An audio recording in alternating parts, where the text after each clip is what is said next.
Despedida. A los 12 por mentir sobre el invierno, construyó el hogar que todos necesitaban. Ninguna niña debería cargar el peso que Jimena cargó aquella noche. Solo tenía 12 años cuando la echaron del único lugar que había conocido, con una cobija vieja en los brazos y la condena de toda una comunidad en la espalda. La acusación era simple y cruel. Había mentido. Había sembrado el miedo al afirmar, frente a todos los adultos reunidos en la plaza de armas cubierta de nieve, que aquel sería el invierno más crudo en décadas, que el ganado no aguantaría, que las provisiones se acabarían antes del deshielo. Y ahora, por insistir en esa verdad que nadie quería escuchar, don Hipólito, el hombre más respetado y temido de todo aquel pueblo en la Sierra de Arteaga, había dictado la sentencia. Estaba despedida. Jimena no lloró allí, en la plaza de armas, con los pies descalzos sobre la nieve compacta y el olor a leña quemada mezclado con el aire helado del amanecer. No porque no doliera. Dolía con una fuerza que nunca antes había sentido, como si algo dentro del pecho le hubieran arrancado sin aviso. Pero no lloraría frente a ellos, no delante de don Hipólito, que la miraba desde arriba con esos ojos oscuros y firmes, acostumbrados a no encontrar resistencia. Y sobre todo no delante de su madre, Beatriz, que se quedó quieta en la segunda fila de los adultos reunidos, los ojos cerrados, las manos cruzadas sobre el delantal, y no dijo una sola palabra. Jimena llevaba las trenzas oscuras sujetas a los lados, como a su abuela Guadalupe siempre le gustaba. Llevaba el rebozo color carmín, ya gastado en las orillas, que había heredado de su abuela el año en que ella se fue. Sobre él se ató la cobija que logró agarrar antes de ser llevada a la plaza, y alrededor del cuello se enredó la bufanda de lana que ella misma había aprendido a tejer con la abuela Guadalupe, una tarde de invierno cuando tenía 8 años. Tomó el itacate que había preparado a toda prisa, unos trapos doblados, una ollita vieja, un puñado de hierbas secas que guardaba en un costal de tela, y el cuaderno de pasta dura donde anotaba todo lo que su abuela le enseñaba, y caminó. No miró atrás. Oyó el ruido de la gente dispersándose, el ruido de las botas en la nieve, algunas voces bajas que tal vez eran comentarios o tal vez alivio. No importaba. Caminó hacia el límite del pueblo, donde sabía que existía un tejabán de piedra y madera que la abuela Guadalupe usaba en verano para guardar herramientas y cosechas. Hacia allá iba, no porque tuviera otro lugar, sino porque era el único rincón de aquel mundo que todavía olía a su abuela. El pueblo donde Jimena nació y creció estaba enclavado entre montañas altas, en una serranía del norte donde el invierno llegaba temprano y se iba tarde, y donde la gente había aprendido a lo largo de generaciones a depender unos de otros para sobrevivir. Era un lugar de mucha belleza y mucha dureza. Las casas eran de piedra y madera, construidas con lo que la tierra ofrecía. La tienda de raya comunal, el molino de nixtamal y los silos comunitarios eran la columna vertebral de todo. Y don Hipólito era el hombre que controlaba esa columna desde hacía más de 20 años. Nadie sabía a ciencia cierta cómo Hipólito había llegado a esa posición. Los más viejos recordaban un tiempo en que las decisiones se tomaban en círculo, con todos sentados alrededor del fuego en la casona del pueblo. Pero poco a poco, con la muerte de los patriarcas más antiguos y con la habilidad que Hipólito tenía de aparecer en los momentos justos con las soluciones justas, fue ocupando el centro. Primero consultivo, luego decisivo, por último incuestionable. Ninguna familia cuestionaba abiertamente. El miedo no era a la violencia, era a la exclusión. Y en un pueblo cerrado entre montañas, ser excluido era casi lo mismo que dejar de existir. Jimena había aprendido eso de la manera más dura posible. El tejabán de la abuela Guadalupe estaba a unos 200 metros del último jacal del pueblo, en un camino que subía suavemente por la ladera antes de abrirse en un pequeño claro protegido por 3 lados con rocas naturales. De lejos parecía solo un montón de piedras cubiertas con una vieja viga de madera. De cerca tenía puerta, tenía ventana, y tenía el olor inconfundible de tierra, paja y del aceite que la abuela Guadalupe usaba para conservar las herramientas. Jimena empujó la puerta de madera gruesa. El frío adentro era casi el mismo que afuera. El suelo era de tierra apisonada, dura como piedra. En la esquina aún había una pila de leña vieja que la abuela Guadalupe había dejado la última vez que usó el tejabán. Hacía aproximadamente 1 año y medio antes de irse. Jimena puso el itacate en el suelo, se arrodilló frente a la pila y comenzó a organizar lo que tenía. Esa noche no durmió. Se quedó sentada, envuelta en el rebozo color carmín y la cobija, la espalda apoyada contra la pared de piedra helada, mirando la llama débil que había logrado encender con el encendedor que llevaba en el bolsillo. Y fue allí, en aquel silencio que pesaba más que cualquier palabra, que Jimena dejó que las lágrimas rodaran. No de rabia, no de miedo, sino de ese dolor específico de haber dicho la verdad y haber sido castigada por ello. Un dolor que, comprendía ahora, la abuela también había conocido, aunque nunca en palabras tan claras. La abuela Guadalupe había muerto hacía poco más de 1 año. Era una mujer de 72 años, pequeña de cuerpo pero enorme de presencia, con manos callosas de décadas de trabajo y una paciencia que parecía no tener fondo. Ella había criado a Jimena desde que la niña tenía 3 años, cuando Beatriz, aún muy joven y sin saber cómo manejar su propia vida, simplemente le había entregado la hija a su madre y se había alejado. No para siempre. Beatriz aún aparecía, aún traía cosas, aún llamaba a Jimena hija cuando las circunstancias lo permitían. Pero la crianza, el afecto diario, las enseñanzas, el olor a hogar, todo eso era la abuela Guadalupe. Y la abuela Guadalupe le había enseñado a su nieta una manera de ver el mundo que nadie más en el pueblo practicaba con seriedad. Era un saber antiguo, pasado de generación en generación entre las mujeres de la familia, sobre cómo leer las señales que la naturaleza daba antes de los grandes cambios de clima, el grosor de la corteza de los árboles en otoño, el comportamiento de las hormigas antes de la lluvia, la posición en que las ovejas dormían cuando el frío estaba llegando de verdad, el color específico que el cielo tomaba al atardecer en los días que antecedían las nevadas más intensas, cuánto los ratones del campo bajaban de las laderas más altas para buscar refugio más cerca de las casas. Eran señales sutiles que la mayoría de la gente notaba pero descartaba como coincidencia. Jimena había aprendido a juntarlas como piezas de un mosaico, y la lectura que ese mosaico daba era casi siempre precisa. En los 2 últimos años en que la abuela Guadalupe aún vivía, Jimena había acertado 3 predicciones seguidas de mal tiempo, no con exactitud de fecha, pero con una claridad que hacía sonreír a la abuela con orgullo y a los vecinos más cercanos comentar entre sí, en voz baja, que esa niña era curiosa. Después de que la abuela Guadalupe se fue, el saber continuó. Jimena siguió observando, siguió anotando en su cuadernito, siguió juntando las señales, y fue en un otoño de cielo pesado y animales inquietos que ella percibió, con una certeza que helaba más que el viento, que el próximo ciclo de invierno sería diferente a todo lo que el pueblo había visto en las últimas 3 décadas. Fue con don Hipólito, porque pensó que era lo correcto, porque la abuela Guadalupe siempre decía, cuando sabes algo que puede proteger a la gente, tienes la obligación de decirlo, aunque sea difícil. Jimena llevó su cuadernito, mostró las anotaciones, explicó las señales. Hipólito la escuchó con una atención que ella interpretó en ese momento como consideración. Solo más tarde comprendería que era evaluación.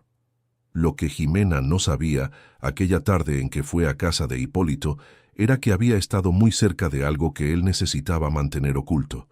Semanas antes, en silencio y sin registro formal, había negociado con un comerciante de una ciudad en el valle la venta de casi 1/3 de las reservas de granos de la comunidad, los granos que eran de todos, guardados en los silos comunitarios para asegurar que nadie pasara hambre en los meses de nieve cerrada. El dinero se había quedado con él. Los barriles del fondo del silo estaban parcialmente llenos de aserrín prensado, lo suficientemente pesado para engañar cualquier inspección rápida. Si el invierno fuera tan severo como Jimena predecía, la escasez llegaría pronto. Y la escasez exigiría abrir los barriles del fondo. Y entonces todo se vendría abajo. Expulsarla era más seguro, más limpio, y más fácil de lo que nadie podría imaginar, porque Jimena era solo una niña de 12 años, sin padre, sin su abuela, y con una madre que no tenía el valor de levantarse contra el hombre más poderoso del pueblo.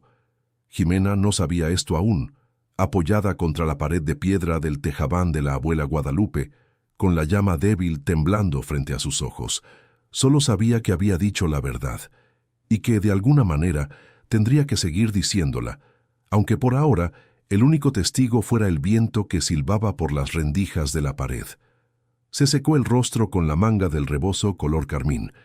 Tomó el cuadernito, lo abrió en una página en blanco y escribió, con la letra cuidadosa que su abuela le había enseñado. Primer día. Querido oyente, si te está gustando la historia, no olvides dejar tu like y sobre todo, suscríbete al canal. Eso ayuda mucho a los que estamos empezando. Ahora continuando. En los días siguientes, Jimena trabajó. No había otra opción, y ella lo sabía con una claridad que asustaría a la mayoría de los adultos en esa situación. Quedarse quieta significaba congelarse. Quedarse quieta significaba ceder a la desesperación que tocaba a la puerta del tejabán cada vez que el viento aullaba más fuerte. Así que trabajó.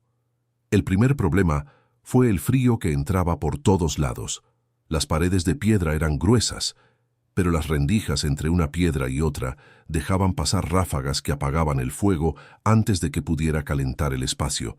Jimena pasó 2 días enteros mezclando barro del arroyo más cercano con paja seca que encontró en un rincón del tejabán y fue tapando rendija por rendija, empezando por las más altas, las que el viento golpeaba primero. Era un trabajo lento y doloroso. Los dedos se ponían duros de frío. La mezcla de barro helado quemaba la piel, y tenía que subirse a una caja de madera vieja para alcanzar las partes más altas de la pared. Pero al final del segundo día, cuando encendió el fuego y esperó, se dio cuenta de que las llamas ya no temblaban de la misma manera. El calor se quedaba. El segundo problema fue la comida.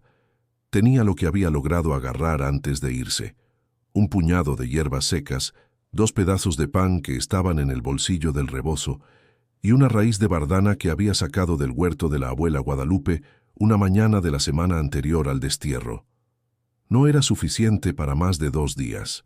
Fue una mañana del tercer día, cuando salió a buscar agua al arroyo que corría a unos 50 metros del tejabán, que encontró la sorpresa en el umbral de la puerta: un pan de elote envuelto en un paño de algodón y al lado 3 troncos de leña seca. No había ninguna nota, ninguna marca. Solo eso, dejado allí con un cuidado silencioso que hizo que Jimena se quedara quieta por un largo momento, mirando a su alrededor, sin ver a nadie. No sabía de dónde venía, pero sabía que había alguien que aún la veía, y ese pensamiento fue suficiente para que ese día pudiera comer el pan con menos amargura. Las ofrendas siguieron apareciendo, no todos los días. A veces pasaban 2 o 3 días sin nada, y Jimena aprendía a guardar y a estirar lo que tenía. Pero siempre que llegaban, venían con ese mismo cuidado silencioso: pan, a veces un pedazo de tocino ahumado, leña o un puñado de frijol crudo atado en un trapo. Una vez llegó un par de guantes de lana gruesa, un poco grandes para las manos de Jimena, pero calientísimos. Jimena nunca se despertó lo suficientemente temprano para ver quién dejaba las cosas. Mientras tanto, dentro del pueblo, el invierno de ese año pasó sin grandes rigores. Las nevadas fueron moderadas, el ganado aguantó bien, y los silos comunitarios llegaron a la primavera con reservas suficientes. Don Hipólito circulaba por el pueblo con una sonrisa que no necesitaba palabras para decir lo que decía. La muchacha se había equivocado. Había esparcido el miedo por nada, y la sentencia había sido justa. Los comentarios llegaban hasta Jimena de formas indirectas. Una vez, dos muchachos que subían la cuesta para cazar pájaros pasaron cerca del tejabán y gritaron sin dejar de caminar, palabras que ella prefirió no guardar en la memoria. En otra ocasión, una mujer que pasó por el camino la miró de arriba a abajo con una expresión que mezclaba lástima con desprecio y sacudió la cabeza antes de seguir adelante. Jimena tragó cada una de esas cosas, no porque no dolieran, dolían, sino porque ella sabía algo que ellos aún no sabían. Las señales que ella había leído no apuntaban a ese invierno, apuntaban al ciclo siguiente. La naturaleza no trabajaba en el calendario de la gente, trabajaba en su propio ritmo, más lento y más profundo que cualquier impaciencia humana pudiera seguir. Y mientras el pueblo celebraba su error, ella preparaba la respuesta. Con la llegada de la primavera, Jimena comenzó a trabajar el terreno alrededor del tejabán. El suelo era pedregoso y empinado, poco generoso, pero la abuela Guadalupe le había enseñado a identificar dónde la tierra era más honda, donde el sol pegaba por más horas, donde la cuesta protegía del viento. Cabo quitó piedras con sus propias manos, mezcló tierra con las hojas podridas que había juntado durante el invierno y plantó los primeros bancales. Plantó calabaza, frijol, ajo, cebolla y algunas hierbas medicinales cuyas semillas guardaba en un saquito cocido por la abuela Guadalupe. Regaba con agua del arroyo, cargada en un balde que había encontrado dentro del tejabán, y cubría los bancales con paja en las noches más frías. Perdía algunas plántulas, ajustaba, intentaba de nuevo. El techo del tejabán también necesitaba atención. Había un rincón donde la madera estaba podrida y la lluvia entraba en hilo.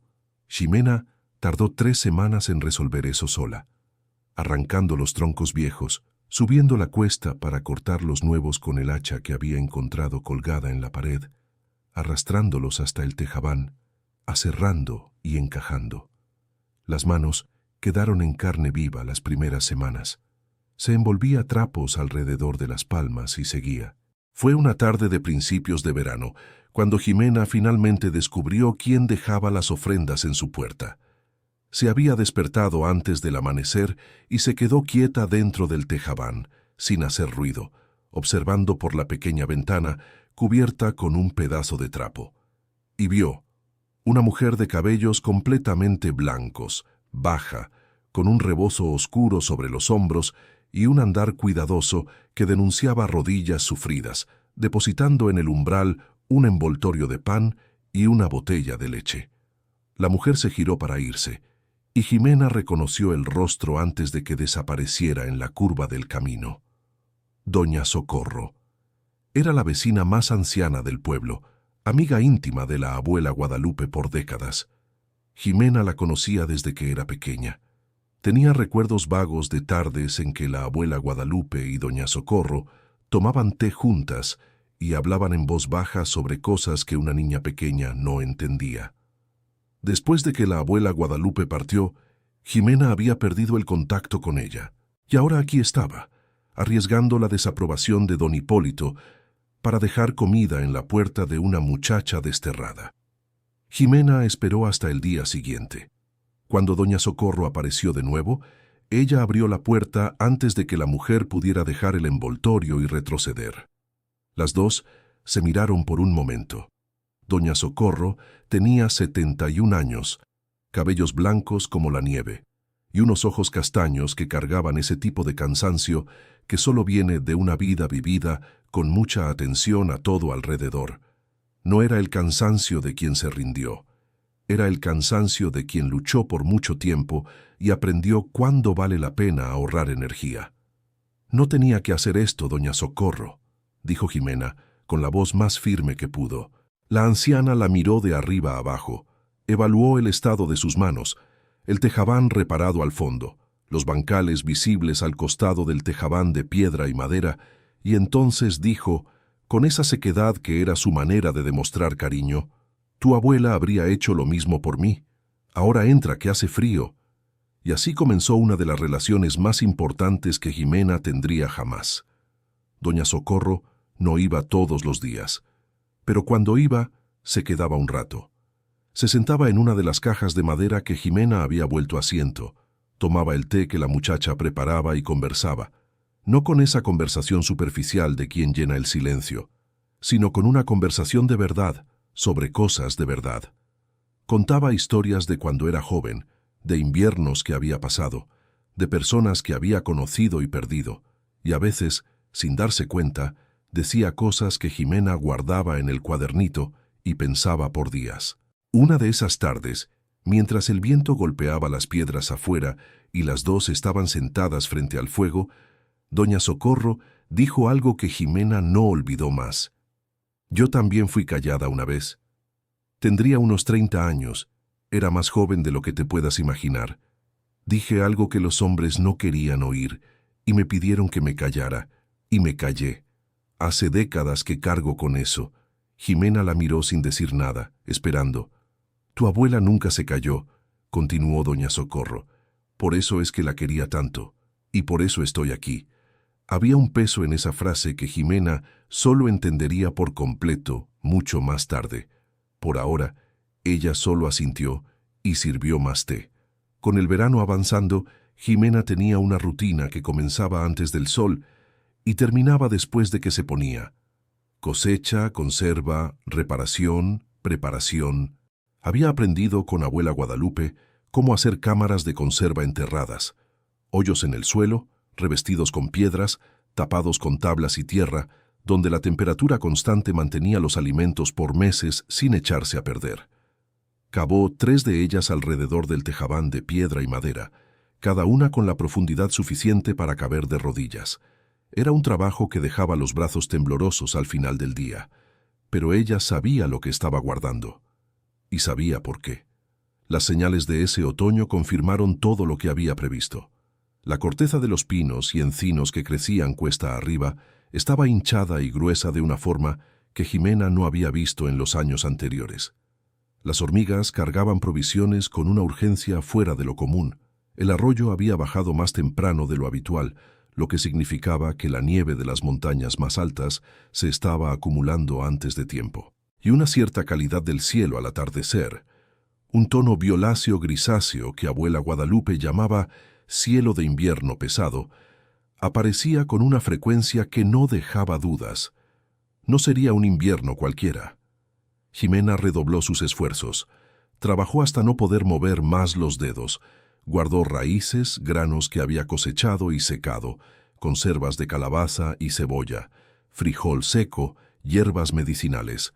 Organizó todo en las cámaras con una lógica que le permitía saber exactamente qué había en cada rincón sin tener que abrir todo. La leña la apiló dentro del propio tejabán de piedra y madera a lo largo de una pared entera hasta el techo. Doña Socorro, en una de sus visitas, se quedó parada en la puerta por un momento, mirando el interior del tejabán de piedra y madera con una expresión que Jimena no supo identificar de inmediato. Luego entró despacio. Pasó los dedos por los estantes improvisados donde las hierbas colgaban en manojos atados. Examinó la reserva de leña. Se agachó para ver la entrada de las cámaras enterradas. «Tu abuela estaría muy orgullosa», dijo ella, en voz baja. Jimena no respondió, pero volvió el rostro hacia el otro lado por un segundo, porque no quería que la anciana la viera parpadear con más fuerza de la necesaria. Fue a mediados de aquel otoño que Gael apareció por primera vez. Era un muchacho de 23 años, con hombros anchos de quien cargó cosas pesadas desde temprano y un modo tranquilo que Jimena había notado algunas veces cuando él pasaba por el pueblo. Trabajaba en la tienda de raya, no como encargado, sino como ayudante de don Efraín, el hombre de confianza de Hipólito. El trabajo de Gael era básicamente cargar, pesar, contar y mover los inventarios según la orden del día. Y era exactamente por eso que estaba allí. «No vine con malas intenciones», dijo él detenido a una distancia respetuosa de la puerta del tejabán, con las manos visibles a propósito, como alguien que quiere dejar claro que no carga nada escondido. Jimena lo encaró desde la puerta, sin retroceder. «Sé quién eres», respondió ella. «Trabajabas en la tienda cuando la abuela Guadalupe aún vivía. Ella hablaba bien de ti. Gael pareció levemente sorprendido por eso. Tu abuela era una buena persona, dijo él. Creo que fue la única que no se alegró cuando te echaron. ¿Qué quieres, Gael? Él dudó un segundo. Luego comenzó a hablar, no rápido, no de forma dramática, sino con ese cuidado de quien está diciendo algo pesado y lo sabe. Había números que no cuadraban en la tienda. No era algo fácil de notar si la persona no prestaba mucha atención, pero Gael prestaba atención porque no tenía mucho más que hacer durante las largas horas que pasaba ahí dentro. Los barriles del fondo del silo principal, los que estaban recostados contra la pared de piedra, que se abrían al último, eran pesados en apariencia, pero cuando los empujaba para reposicionarlos, había una ligereza que no coincidía con lo que el registro decía que había dentro. En una ocasión uno de los barriles se había rodado de su lugar cuando una tabla del piso cedió y la tapa había saltado. Lo que Gael vio dentro de aquel barril, antes de que don Efraín llegara corriendo y recolocara la tapa con una rapidez nerviosa, fue suficiente para sembrar una duda que no dejó de crecer. Aserrín. Prensado en el fondo, mezclado con los granos de la parte de arriba para engañar a quien no escarbara lo suficiente. ¿Cuántos barriles?, preguntó Jimena, y la frialdad de la pregunta sorprendió a Gael. No sé con certeza, al menos unos 20, 25, pero pueden ser más. Jimena se quedó en silencio por un momento. Luego, ¿estás seguro de lo que viste? Estoy seguro de lo que vi en aquel barril. De los otros solo tengo sospecha. ¿Y por qué viniste a contármelo? Gael la miró con una seriedad que no combinaba con su edad. Porque cuando te fuiste, me pareció injusto. Todos se callaron. Yo también me callé. Pero desde entonces seguí pensando que estuvo mal. Y ahora que empiezo a entender por qué te echaron, creo que eres la única persona que va a entender lo que estoy viendo. Jimena lo consideró. Luego se apartó de la puerta. Entra, tenemos que hablar. Esa tarde los dos trazaron un plan silencioso y cuidadoso. Gael seguiría observando, no de forma obvia, no de forma que llamara la atención, solo prestando más atención a lo que ya prestaba, anotando lo que pudiera sin que nadie se diera cuenta. Y Jimena seguiría preparándose, porque si lo que ella preveía era correcto, la hora de la verdad llegaría junto con el invierno. Cuando creas que tienes suficiente, dijo Jimena, vienes y me lo dices, y cuando el invierno llegue de verdad, será el momento. Gael asintió. Luego preguntó casi sin querer, ¿no tienes miedo? Jimena pensó en la pregunta por un segundo. Sí, respondió, con una honestidad que desarmó al muchacho. Pero el miedo no cambia lo que hay que hacer. En los días siguientes al encuentro con Gael, Jimena notó que algo dentro de ella había cambiado levemente. Ya no era solo ella y el tejabán y las señales del tiempo. Ahora había una corriente más fina conectándola al pueblo, no por la rabia o por las ganas de demostrar algo, sino por la preocupación que no podía apagar al ver lo que se avecinaba y saber que las familias allá adentro no tenían lo que necesitaban. Pensaba en los niños que crecían en aquellas casas de piedra, en las mujeres que preparaban la cena sobre el fuego todas las noches sin saber cuánto costaba ese fuego. Pensaba en la anciana que se había enfermado el año anterior y que se había recuperado porque había comida y medicinas suficientes. ¿Qué pasaría cuando no las hubiera? No podía separar esas preguntas del trabajo, así que simplemente trabajó más. Fue una tarde de otoño avanzado cuando la puerta del tejabán se abrió sin aviso y Jimena se giró para ver a doña Socorro entrando con otra mujer a su lado.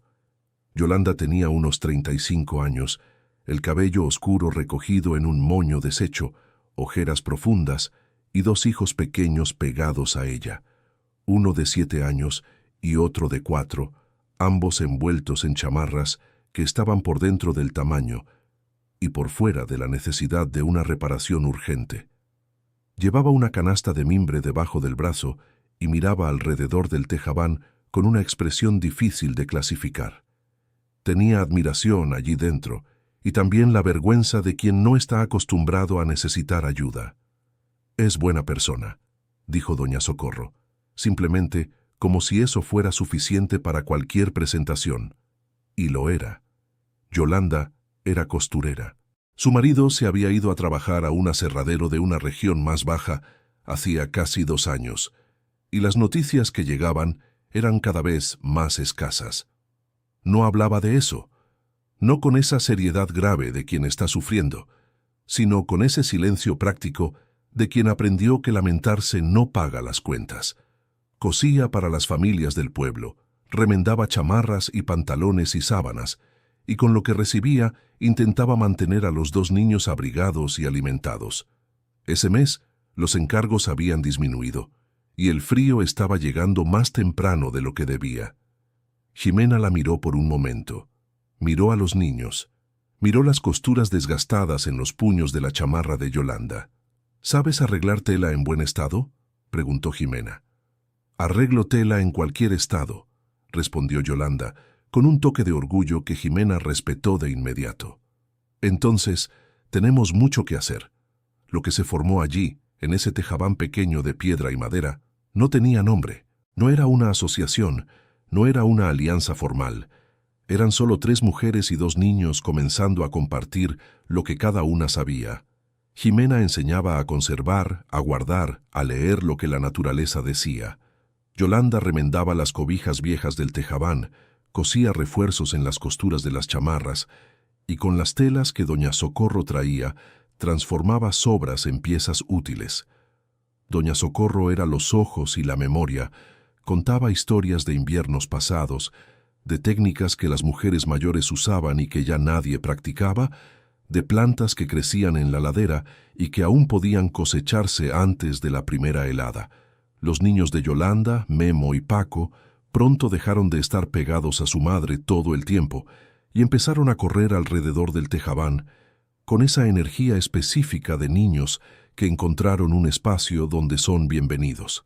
Memo, el mayor, comenzó a acompañar a Ximena en las idas al arroyo y en las caminatas por la ladera para buscar paja y leña sin que nadie se lo pidiera, simplemente porque quería ayudar, como quieren los niños cuando se dan cuenta de que el trabajo tiene sentido. Fue Memo quien, una tarde de noviembre, llegó corriendo hasta Ximena con una expresión que mezclaba emoción y confusión. «Ximena, hay un hombre allá afuera que está metiendo mano en tus camas de cultivo». Ximena salió rápido y encontró al costado del tejabán un hombre de unos 40 años que conocía de vista. Don Efraín, el brazo derecho de Hipólito, estaba agachado cerca de uno de los bancales que Ximena había preparado para la cosecha de otoño, y su postura era la de alguien que acababa de hacer algo a las prisas, no la de alguien que solo estaba de paso. 3 de los bancales tenían los plantones arrancados y tirados a un lado, las raíces expuestas al frío. Ximena se quedó quieta, mirando el destrozo, y luego miró a don Efraín, que se levantó con una lentitud deliberada, como alguien que quiere dejar claro que no tiene nada que ocultar porque tiene demasiado poder para necesitar ocultarlo. «Son tierras de uso común», dijo él con un tono casual que era una forma de provocación. «No tienes derecho a sembrar aquí». Ximena lo encaró sin pestañear. «Esas tierras nunca las ha usado nadie, y las semillas son mías. Eso es lo que tú dices». Dio la media vuelta y se fue por el camino de piedra, como si la conversación ya hubiera terminado antes de empezar. Ximena se quedó quieta, mirando los bancales destruidos, sintiendo el frío en el rostro y una rabia callada y profunda que reconoció como algo que tenía que guardar, no desperdiciar. Podría haberle gritado, podría haber ido al pueblo a quejarse, podría haber dejado que la rabia se convirtiera en palabras y que las palabras llegaran al oído de Hipólito, que era exactamente lo que él quería, una excusa para hacer algo más en su contra. En lugar de eso, Ximena fue por una pala y un cubo. Replantó lo que pudo de los plantones que aún estaban vivos, salvó la mitad. La otra mitad la enterró como abono en los propios bancales, y esa noche, al escribir en el cuadernito, anotó solo: «Tienen miedo. Eso quiere decir que lo estoy haciendo bien». Gael apareció 2 semanas después con un pedazo de papel doblado que sacó del bolsillo de su chamarra y puso en la mano de Ximena sin decir una palabra. Ella lo desdobló despacio, a la luz de la lámpara. Era una copia de un registro de movimientos de la tienda de raya. Gael había copiado a mano, con letras pequeñas y precisas, las entradas y salidas de los últimos 2 años, comparando lo que estaba en los registros oficiales con lo que él había pesado y contado personalmente durante el trabajo. La diferencia era clara. Casi 1/3 del total de granos de los silos había desaparecido de los registros reales sin correspondencia en las salidas documentadas. También había una anotación, de una fecha de 8 meses atrás, de una venta de excedentes a comerciante externo, firmada solo con las iniciales HC, las mismas iniciales de Hipólito Castillo. «¿Dónde encontraste esto?», preguntó Jimena.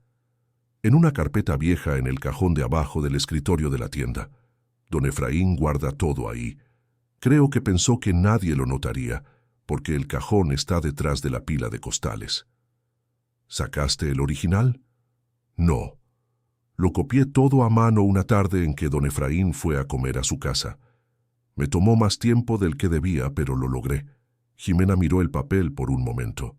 Luego lo dobló de nuevo con cuidado y lo guardó dentro del cuadernito, entre 2 páginas en medio, donde quedaría plano y protegido. «No puedes dejar que descubran que hiciste esto», dijo ella. «Lo sé. Y no puedes cambiar nada en la forma en que trabajas allá adentro. Nada. Tienes que seguir exactamente igual». «También lo sé. Gael». Ella esperó hasta que él la miró a los ojos. «Cuando llegue el invierno será el momento. No antes. ¿Entiendes?». Él asintió. Pero había algo en su expresión que decía que guardar ese papel, esa verdad, pesaría más que cualquier costal de grano que hubiera cargado en su vida. Jimena también lo sabía, y sabía que el peso también era de ella. El otoño avanzó con días cada vez más cortos y noches cada vez más frías. Las nieblas llegaron más temprano que en años anteriores, densas y persistentes, enroscándose alrededor de las piedras y los árboles como cobijas húmedas que no calentaban nada.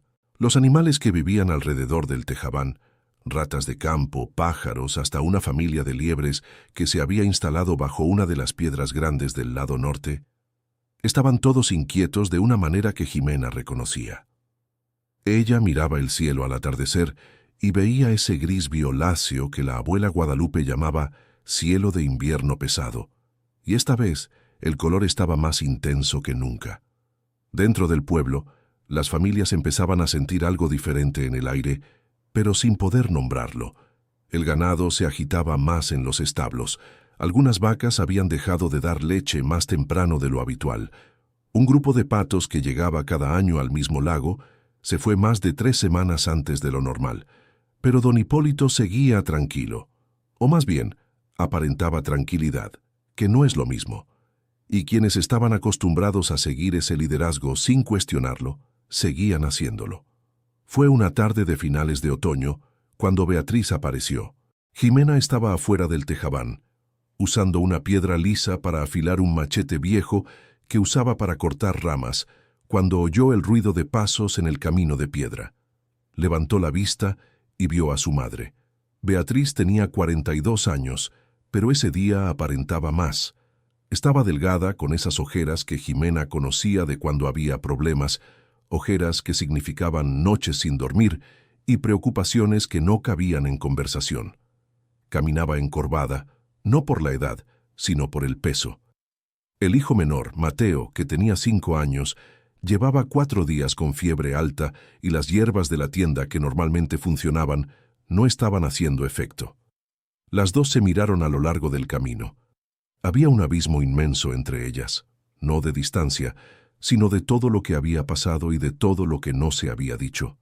La imagen de Beatriz parada en la segunda fila con los ojos cerrados era lo más difícil que Jimena había guardado dentro de sí. Más difícil que el frío de la primera noche en el tejabán. Más difícil que los surcos destruidos por don Efraín. Más difícil que la sonrisa de Hipólito en el pueblo. Una madre podría haber hablado, y no habló. Pero también había un niño de 5 años con fiebre que no cedía, y Jimena sabía de hierbas. Beatriz se detuvo a unos 3 metros y dijo, con una voz que tenía el cuidado forzado de quien ya no sabe cómo empezar: «Mateo está muy enfermo». Jimena dejó el machete en el suelo despacio. Entró al tejabán sin hablar. Se quedó parada un momento frente a los estantes de hierbas, mirando los manojitos atados, pensando. Luego separó saúco, miel de abeja guardada en una vasija de barro, cáscara de eucalipto seca y un puñado de manzanilla. Lo puso todo en un pedazo de tela, lo ató con un cordel de ixtle, volvió a la puerta y puso el atado en las manos de Beatriz. Haz un té bien caliente con el saúco y la manzanilla. Mézclale una cucharada de miel. Dale cada hora mientras la fiebre esté alta. La cáscara de eucalipto la hierves aparte y dejas el vapor en el cuarto donde él está durmiendo. En 2 días, la fiebre baja. Beatriz sostuvo el atado con las 2 manos, mirándolo como si fuera algo muy frágil. «Jimena, vete», dijo Jimena, con una firmeza que no era fría pero que no daba espacio, antes de que el frío cierre más. Beatriz se quedó quieta un segundo. Luego dio media vuelta y se fue por el camino de piedra de regreso al pueblo sin mirar atrás. Ximena se quedó en la puerta hasta que la silueta de su madre dobló la curva del camino y desapareció. Luego cerró la puerta del tejabán. Se sentó en el piso de tierra apisonada, recostó la espalda en la pared de piedra que ahora estaba caliente por el fuego y se quedó así por un tiempo que no supo medir. No fue exactamente llorar. Era más como dejar que el peso de todo lo guardado existiera por un momento sin ser empujado hacia atrás. Luego se levantó, encendió el farol, abrió el cuadernito y empezó a escribir. La nieve llegó en abril. No la nieve fina y rápida que normalmente habría el invierno en esa serranía, la que cubría el suelo por un día o 2 y se derretía con el sol de la mañana siguiente. Esa nieve llegó de noche, en silencio, y cuando la gente abrió las ventanas a la mañana siguiente, el mundo había cambiado de altura. Había más de medio metro de nieve compacta sobre todo, y el cielo seguía cerrado con ese color que Ximena conocía bien. Y siguió nevando. Durante 3 días seguidos, las nevadas se alternaron con vientos que empujaban la nieve acumulada y formaban muros blancos contra las paredes de las casas. El ganado comenzó a debilitarse. El camino hacia el arroyo se volvió intransitable. Los niños que intentaron salir a jugar fueron traídos de vuelta llorando de frío en cuestión de minutos. Al 5.º día, los primeros silos de la aldea empezaron a mostrar el problema. Una familia abrió el silo del fondo y encontró la mitad de los costales de harina de maíz con humedad. Habían quedado en el rincón donde goteaba agua cuando nevaba fuerte. Otra familia abrió el barril de frijol que debía durar hasta julio y encontró menos de la mitad de lo que había dejado ahí en otoño. Algún animal había entrado por debajo y se lo había comido durante los meses anteriores. Un tercer jacal se quedó sin leña seca en la 4ª semana de nieve cerrada. Y cuando las familias fueron a la tienda de raya comunal a pedir reposición, como era costumbre en inviernos difíciles, con Hipólito liberando de los silos comunitarios según la necesidad, la respuesta que recibieron de don Efraín fue que los inventarios estaban en conteo y que tenían que esperar. Querido oyente, si está disfrutando la historia, aproveche para dejar el like y sobre todo suscribirse al canal. Eso ayuda mucho a nosotros que estamos empezando. Ahora continuando, esperar. Con nieve en la ventana y niños pidiendo pan. Fue doña Socorro quien empezó a recorrer la aldea de puerta en puerta. Con 71 años y rodillas que le dolían en el frío, caminó de jacal en jacal, tocando cada puerta con una firmeza que la mayoría de la gente más joven no habría tenido. No prometía nada. Solo decía, con esa voz tranquila que era difícil de ignorar, «Ve al tejabán de la muchacha. Ella tiene lo que necesitas». Las primeras familias que llegaron al tejabán de Ximena se detuvieron en la entrada y se quedaron en silencio. Lo que encontraron era lo que Ximena había pasado 2 años construyendo. Las cámaras subterráneas abiertas, rebosantes de raíces, granos secos, conservas de calabaza y cebolla, frijol, ajo, y tarros de miel y grasa animal. La leña apilada hasta el techo, seca y bien almacenada. Los estantes improvisados con hierbas medicinales, identificadas con pedazos de papel en la letra cuidadosa que la abuela Guadalupe le había enseñado. Una olla grande colgada sobre el fuego, con un caldo que olía a tocino ahumado y hierbas. No había ostentación ahí, había trabajo, había previsión. Había 2 años de decisiones correctas tomadas por una niña de 12 años que había sido despedida precisamente porque sabía lo que se avecinaba. Las familias comenzaron a entrar. Jimena distribuía con criterio, sin desperdicio y sin juicio. Para cada familia, lo que necesitaba, no lo que quería, no más de lo necesario, pero suficiente para aguantar el día siguiente con seguridad. Enseñaba mientras distribuía cómo estirar el frijol con raíces que crecían en la ladera, incluso en invierno, cómo hacer que el pan de elote rindiera más con la adición de harina de maíz, cómo conservar lo que recibían para que durara el doble de tiempo. Yolanda remendaba cobijas y chamarras de los que llegaban con prendas rotas. Los muchachos Memo y Paco cargaban leña para las familias más mayores sin que nadie se los pidiera. Doña Socorro cuidaba de los niños, mientras los adultos trabajaban y conversaban. El pequeño tejabán de piedra y madera se había convertido en el centro de algo que nadie había planeado que fuera. No había jerarquía, no había jefatura, no había regla más allá de lo que necesitaba hacerse y de quién estaba dispuesto a hacerlo. Fue en la segunda semana de nieve cerrada que don Hipólito apareció. Llegó por la mañana, con don Efraín a su lado y 3 hombres más atrás, todos con chamarras gruesas y expresiones que querían transmitir autoridad. Jimena estaba afuera, ayudando a una mujer a cargar un itacate de leña, cuando los vio venir por el camino de piedra. Le entregó el itacate a la mujer y se quedó quieta esperando. Había tal vez 15 personas alrededor del tejabán en ese momento, algunas que habían llegado más temprano y aún no habían regresado, otras que vivían más cerca y habían venido a buscar lo que necesitaban para el día. Todas se detuvieron cuando vieron llegar a Hipólito. Era un hombre de 63 años, alto, de cabello blanco y una barba canosa que mantenía siempre bien recortada. Tenía los ojos claros que parecían calcular la distancia antes de cada paso. Por 20 años, esos ojos habían sido lo que la gente miraba cuando necesitaba una respuesta, y la respuesta casi siempre llegaba. «Ximena», dijo él con un tono que pretendía ser el de quien está siendo razonable. «Esos inventarios pertenecen a la comunidad, deben ir a la tienda de raya comunal donde pueden distribuirse de forma ordenada». Ximena lo miró, no con enojo, con esa calma que había aprendido a lo largo de 2 años de silencio y trabajo, una calma que era más pesada que cualquier grito. «De forma ordenada», repitió ella despacio, como si estuviera probando las palabras para ver qué sabor tenían. «¿Como la tienda de raya comunal ha estado haciendo desde hace 2 años?» Hipólito no cambió la expresión. «Estas son tierras y recursos de la comunidad. No tienes derecho a...» «Don Hipólito». La voz que cortó la de Hipólito no era de Jimena, era de doña Socorro, que había salido del tejabán sin que nadie la notara y estaba ahora a 2 pasos de la muchacha, los brazos cruzados sobre el rebozo oscuro, los ojos cafés fijos en el rostro del hombre. «Antes de seguir», dijo la anciana, «quiero hacerte una pregunta. ¿Por qué los barriles del fondo del silo tienen aserrín en el fondo?» El silencio que siguió a esa pregunta no fue un silencio común.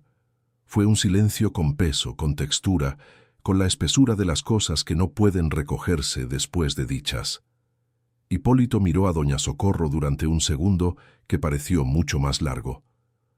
«No sé de qué estás hablando», dijo él. «Gael». Era Jimena quien hablaba ahora, con esa misma calma. Y Gael, que estaba apoyado en la pared del tejabán desde el principio, con las manos en los bolsillos y la mirada baja, levantó los ojos y fue al centro del círculo que se había formado sin que nadie lo acordara. Sacó del bolsillo de la chamarra el papel doblado, esa copia que había hecho a mano una tarde mientras don Efraín almorzaba en casa, y lo abrió despacio. «Estos son los registros de movimiento de la tienda», dijo él, con la voz un poco demasiado firme, de quien está siendo valiente, y sabe que está siendo valiente, y eso duele. Copié todo lo que estaba en el cajón de abajo del escritorio. Los números no cuadran. Casi 1/3 de los inventarios de los últimos 2 años desapareció sin salida documentada. Hay una anotación de venta de excedentes firmada con HC. Las personas alrededor miraban de Gael a Hipólito y de vuelta al papel, y había una especie de reorganización silenciosa ocurriendo, como cuando piezas de un rompecabezas que nunca encajaban de repente encuentran el lugar correcto y la imagen que aparece no es la que nadie esperaba. «Eso es falsificación», dijo Hipólito, pero había algo en su voz que había cambiado. Seguía siendo autoritaria, aún firme, pero había una fisura allí que no existía antes. «Yo trabajé en esa tienda», dijo Yolanda desde dentro de la puerta del tejabán, donde se había quedado con los dos niños al lado. «Fui a buscar pedidos de tela allí durante 2 años. Vi cosas que no tenían sentido. Vi a don Efraín cambiar barriles de lugar sin anotar en ningún registro. Nunca hablé porque tenía miedo, pero no me voy a quedar callada ahora». Don Efraín, al lado de Hipólito, había retrocedido un pequeño paso. No mucho, pero lo suficiente para que la gente lo notara. «Y yo», dijo una voz de la multitud, «recuerdo que el invierno pasado mi silo quedó más vacío de lo que debía haber estado. Fui a la tienda a pedir reposición y me dijeron que los inventarios estaban ajustados. Pero ese invierno no fue tan severo». «¿Dónde se fueron los granos?». Otra voz. «Mi cuñada pidió harina en octubre pasado y le dijeron que ya no había». «¿Cómo se acaba la harina en octubre antes de que el invierno apriete de verdad?». Y entonces, una voz que nadie esperaba. Un joven de unos 18 años, de hombros encorvados y mirada pesada, que era Santiago, el hijo menor de don Hipólito. «Papá». Hipólito se volvió hacia su hijo con una expresión que por primera vez contenía algo parecido a la incomodidad. «Santiago, este no es el momento para...». «Papá». La voz del muchacho era baja, pero firme, de esa manera que solo ocurre cuando alguien ha decidido que ya no tiene nada que perder al decir lo que piensa. «Me dijiste que vendiste las cabezas de ganado sobrantes para comprar material para el molino. Pero el molino no recibió ningún material este año. Lo sé porque fui yo quien intentó arreglar el eje el mes pasado». El silencio regresó. Esta vez era aún más pesado. Hipólito se quedó quieto en el centro de aquel círculo de personas y de preguntas, y por primera vez en 20 años no había respuesta que encajara. No había argumento que cerrara el espacio. Cada voz que se levantaba abría otra grieta, y por las grietas entraba una luz que había sido mantenida afuera por demasiado tiempo. Jimena lo observó, no con triunfo, con esa misma calma de antes, pero esta vez también había algo más suave allí dentro, algo que ella aún no sabía nombrar, pero que tenía la forma de lo que la abuela Guadalupe llamaba justicia. No venganza, justicia, la verdad ocupando el espacio que le correspondía por derecho. «¿Por qué me echaste?», preguntó Jimena. No era una pregunta para el juicio de nadie, era una pregunta directa, cara a cara, entre ella y el hombre que había decidido su suerte en una noche de nieve. Hipólito no respondió, y esa ausencia de respuesta era la respuesta más honesta que había dado en mucho tiempo. Sin la mentira para sostenerlo, la autoridad se fue disolviendo allí mismo, en aquella mañana de nieve y fuego, y palabras que finalmente decían lo que tenían que decir. No hubo grito, no hubo confrontación violenta. Hubo algo más difícil de soportar que cualquier pelea. Hubo la verdad siendo vista por todos, al mismo tiempo, sin dónde esconderse. Don Efraín retrocedió unos pasos más, y luego se dio la vuelta y se fue por el camino de piedra sin decir una palabra. Los 3 hombres que habían venido con Hipólito intercambiaron miradas y lo siguieron. Hipólito se quedó un momento más. Miró a Santiago, que estaba mirando al suelo. Miró a las personas alrededor. Miró a Jimena, y entonces se dio la vuelta y se fue también. No hubo ceremonia en ello. No hubo discurso ni gran confrontación final. Fue solo un hombre que había cargado una mentira por demasiado tiempo y que cuando ella finalmente salió a la luz, no tenía más nada que irse. En los días que siguieron, las pocas cosas que poseía fueron retiradas de la casona del pueblo en silencio, cargadas en un coche con la ayuda de 2 parientes que vinieron de lejos, y el pueblo amaneció una mañana y simplemente no lo vio más. Santiago se quedó, y se quedó cargando el peso de ser hijo de quien era, en un lugar que ahora sabía lo que eso significaba. Jimena fue hacia él una tarde, cuando lo encontró solo a la orilla del camino de piedra, mirando las montañas cubiertas de nieve. «Tú no tienes la culpa de lo que él hizo», dijo ella. «Yo no sabía», respondió Santiago, con la voz de quien aún se está convenciendo de que eso es suficiente. «Lo sé, y la gente también lo sabe». Hizo una pausa. «Lo que hagas de ahora en adelante es lo que hablará por ti».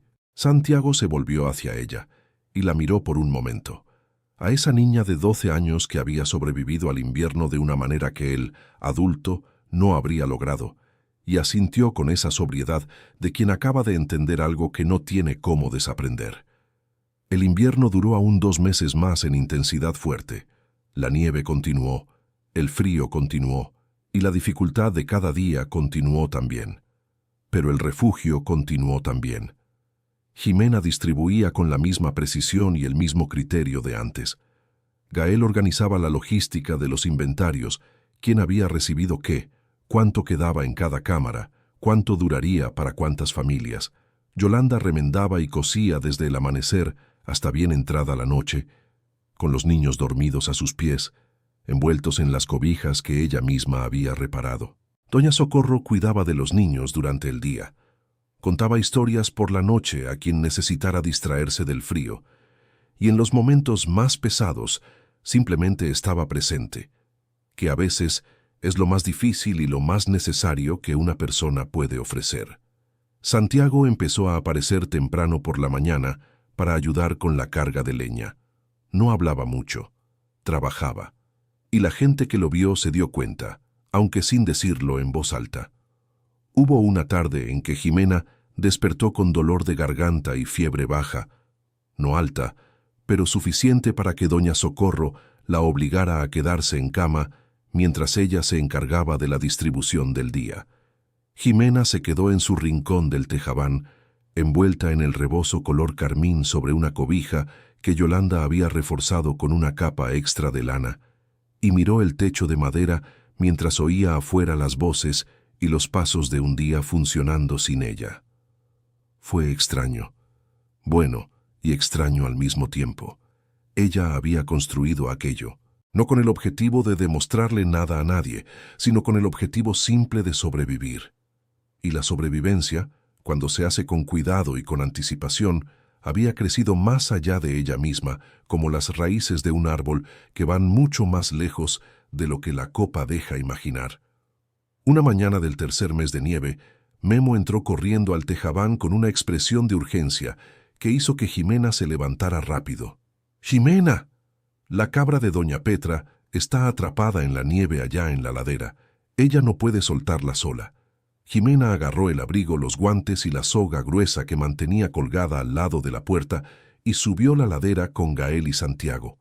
La cabra era vieja, con los cascos enterrados hasta las rodillas en un hoyo que el deshielo nocturno había formado, y estaba completamente inmóvil de frío y cansancio. Les llevó casi media hora de esfuerzo, con la soga al frente y los tres empujando por debajo mientras la nieve seguía cayendo, para sacarla. Cuando regresaron con la cabra entre ellos, doña Petra estaba en la puerta del tejabán con los ojos llenos de lágrimas. «Esta cabra es todo lo que me queda», dijo ella, con esa franqueza de anciana que ya no tiene energía para rodeos. Jimena le pasó la soga a Santiago, fue hacia doña Petra y la abrazó sin decir nada. Doña Petra se quedó rígida por un segundo.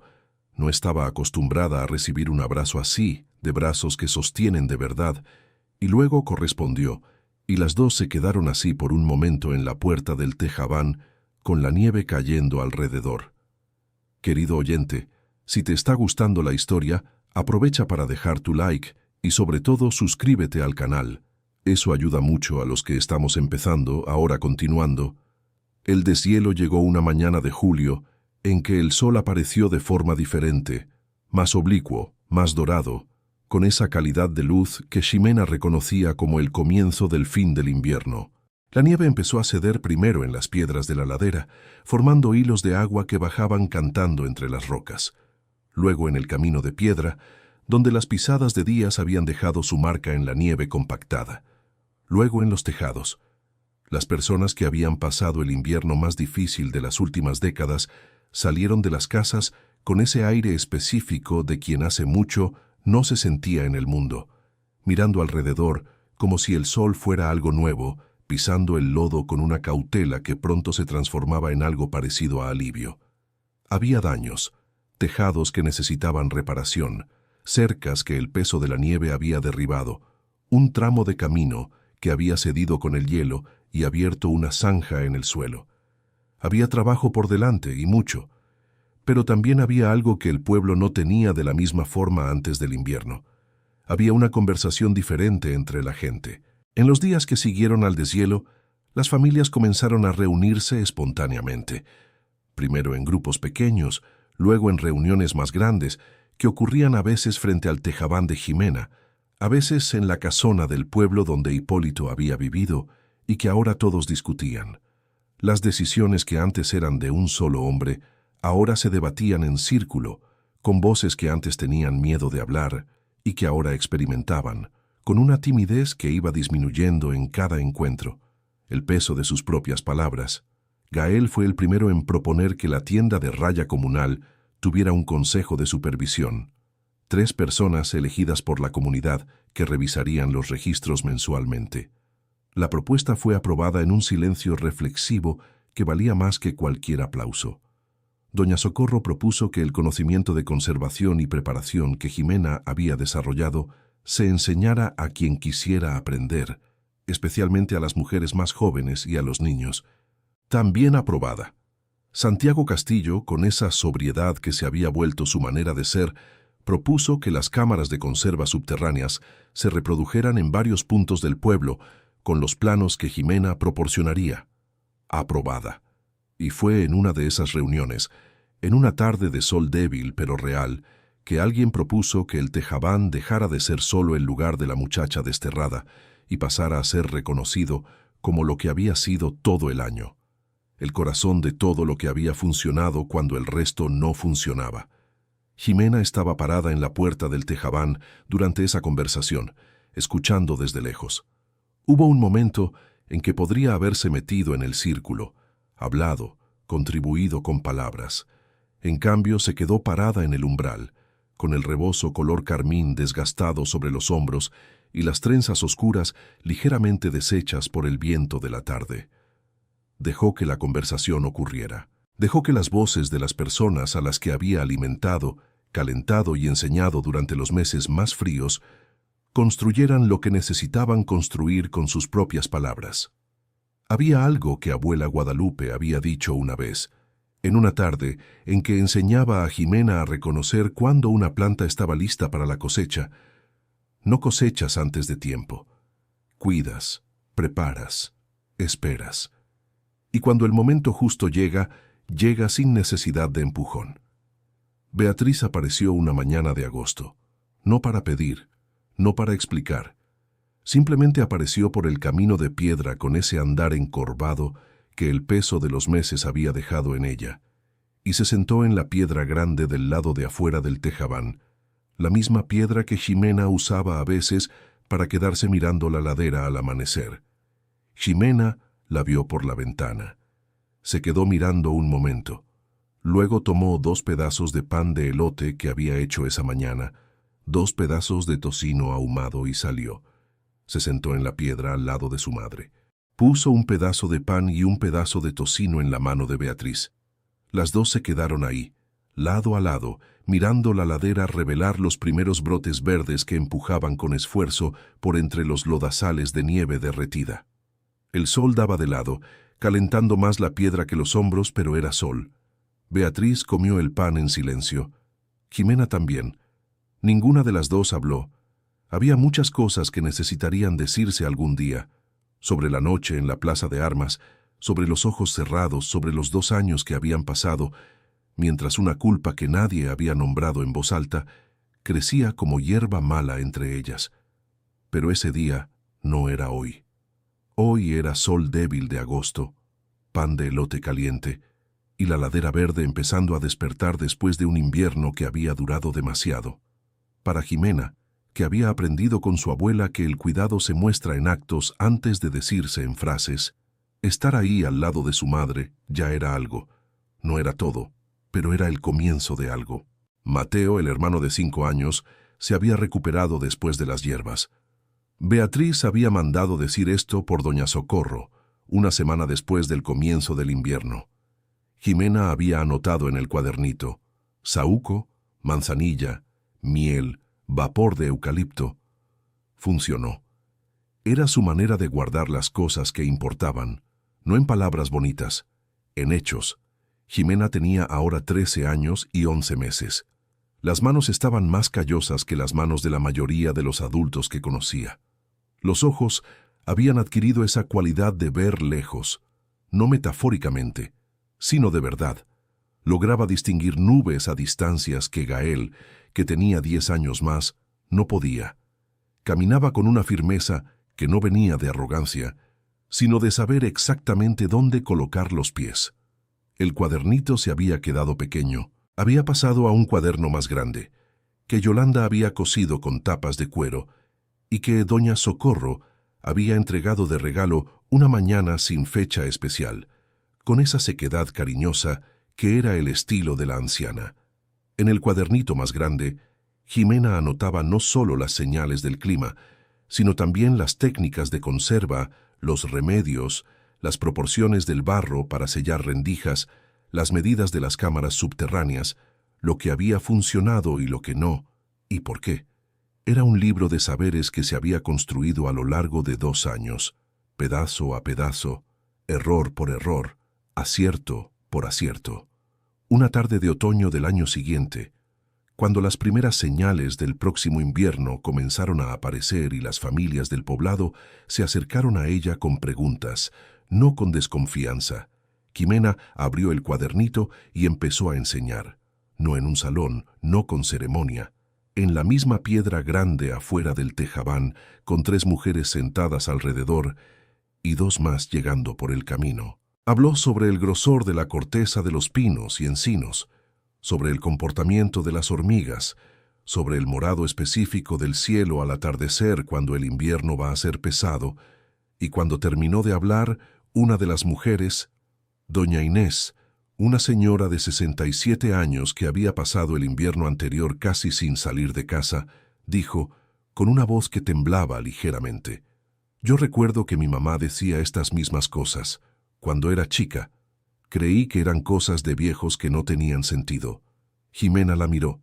«No lo eran», dijo ella simplemente. Doña Inés asintió, y había en ese gesto algo que Jimena reconoció como la continuidad de un conocimiento que casi se había perdido.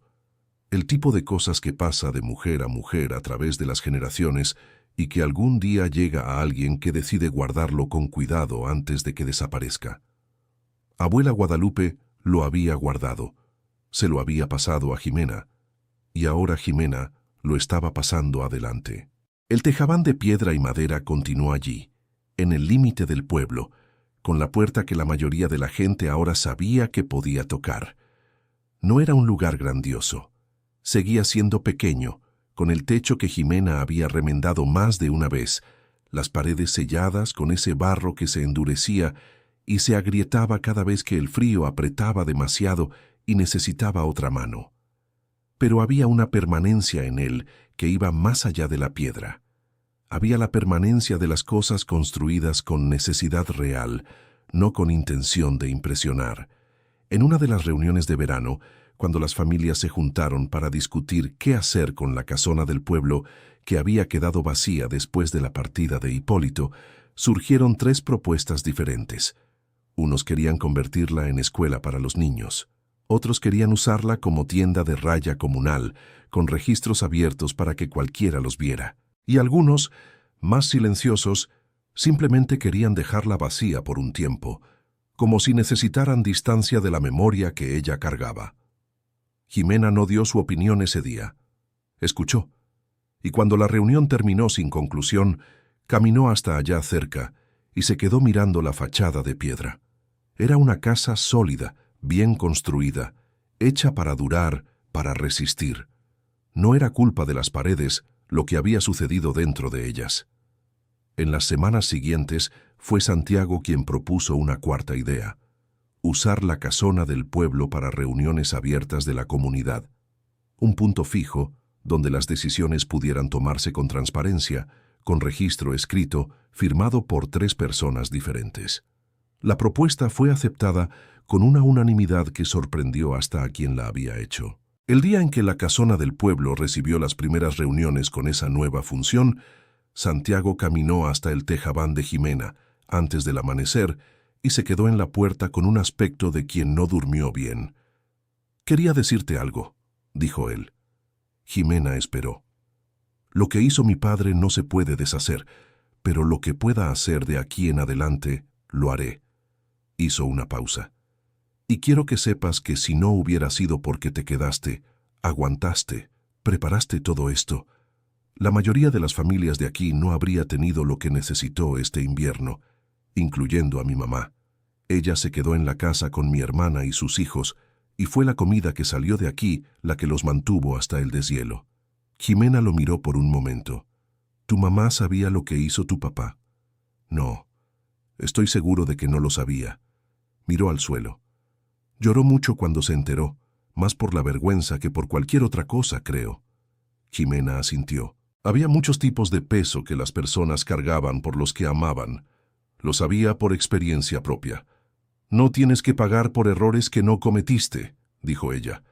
«Pero lo que hagas de ahora en adelante será lo que hable por ti. Y hasta ahora, lo que has hecho ha sido correcto». Santiago asintió. La miró una vez más con esa mirada de quien acaba de depositar algo pesado en el suelo y todavía no sabe bien cómo andar sin ello, y se fue por el camino de piedra. Jimena entró en el tejabán, abrió el cuadernito y anotó la fecha. Luego se quedó mirando la página en blanco por un momento antes de escribir algo. Había algo que quería registrar, pero no sabía bien cómo. Era la percepción de que la justicia, esa cosa que abuela Guadalupe llamaba justeza, no llegaba como una victoria ruidosa. Llegaba así, despacio, en conversaciones que ocurrían al borde de caminos de piedra, en propuestas aceptadas en silencio reflexivo, en una cama tendida con la ropa adecuada en el peor momento del frío. Escribió solo: «Así es como cambia, entonces», y cerró el cuadernito.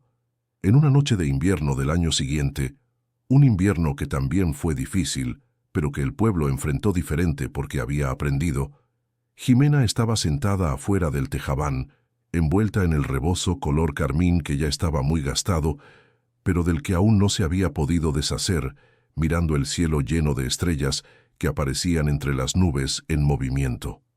Doña Socorro llegó por el camino despacio, con el chal oscuro y la linterna pequeña que cargaba cuando salía de noche, y se sentó en la piedra a su lado. Las dos estuvieron en silencio un rato, mirando las estrellas. «¿Tienes miedo de lo que viene?», preguntó doña Socorro sin mirarla. Jimena pensó. «Tengo miedo de no estar preparada», respondió. «Pero creo que nunca se está completamente. Preparas lo que puedes y enfrentas el resto cuando llega». Doña Socorro esbozó una pequeña sonrisa. El tipo de sonrisa que las personas mayores dan cuando escuchan algo que confirma lo que siempre han sabido. «Tu abuela habría dicho exactamente eso». Jimena miró al cielo. Había una estrella específica que abuela Guadalupe le había enseñado a encontrar para saber de dónde venía el viento. Siempre lograba hallarla. «Lo sé», dijo Jimena. «Ella me lo enseñó». El viento nocturno barrió la ladera con esa frialdad que no lastima, pero recuerda. Allá abajo el pueblo tenía las luces encendidas en las ventanas, el calor de cada casa visible desde lejos, como un conjunto de llamas pequeñas y separadas que juntas hacían retroceder la oscuridad. Y allá arriba, en la piedra del tejabán, que había sido exilio, y se había convertido en lo que se había convertido, una muchacha de casi 14 años, con las manos callosas y los ojos acostumbrados a la oscuridad del invierno, seguía mirando el cielo, leyendo las señales, anotando, preparando. No porque esperara que alguien le agradeciera, no porque necesitara reconocimiento, sino porque había aprendido, de la forma más dura y más completa que existe, que cuando sabes algo que puede proteger a la gente, tienes la obligación de hablar, aunque sea difícil, aunque te cueste todo lo que tienes, aunque el único testimonio sea el viento y las estrellas y la llama que sigue encendida a pesar de todo. Fin de la historia. Ahora cuéntanos, ¿qué despertó en ti la valentía de Jimena? Deja tu comentario, dale like y suscríbete al canal para no perderte las próximas historias que tocarán tu corazón.